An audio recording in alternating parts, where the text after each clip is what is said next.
Hello, I'm Dr. Joe McCord. Much has happened since the development and human testing of Protandim began more than 7 years ago. Back in 2005, ABC Primetime ran a story about Protandim and the human trial then in progress that validated Protandim's significance and effectiveness in reducing oxidative stress by increasing the body's production of two very important antioxidant enzymes called superoxide dismutase, or SOD, and catalase.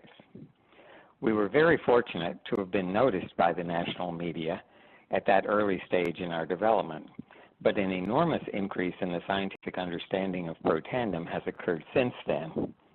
There have been 8 peer-reviewed studies published in mainstream medical journals, 6 of which were funded completely independently of LifeVantage by agencies such as the American Heart Association and the National Institutes of Health.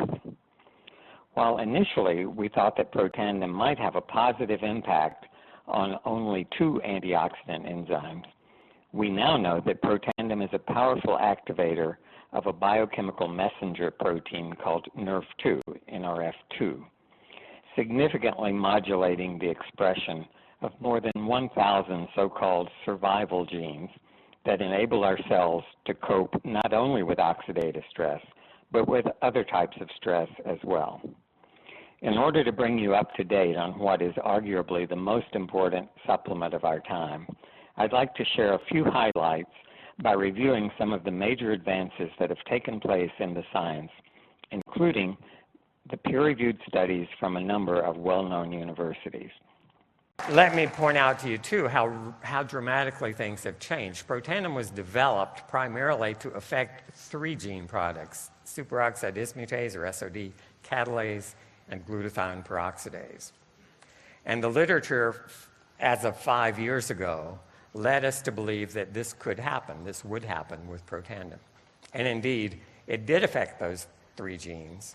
What we've learned in the last 5 years is that it affects not only those 63 genes, but these 400 genes, right? So 3 of those are SOD, catalase, and glutathione, or glutathione peroxidase. Have we realized that Protandim does a lot more than that? You bet. We went from 3 genes to 400 or 500 genes that we're now talking about. There's a human exercise trial funded by the U.S. Navy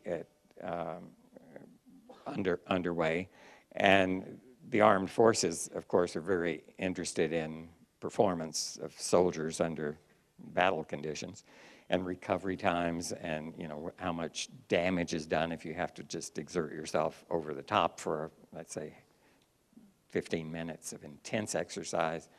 So they're interested not only in the recovery of the damage, but this one is looking at mitochondriogenesis. So there are things you can do that help your cells build more mitochondria, which means they can perform aerobically for longer periods of time. And so that's an interesting study. We now know Protandim does more than just deal with oxidative stress to remedy that situation.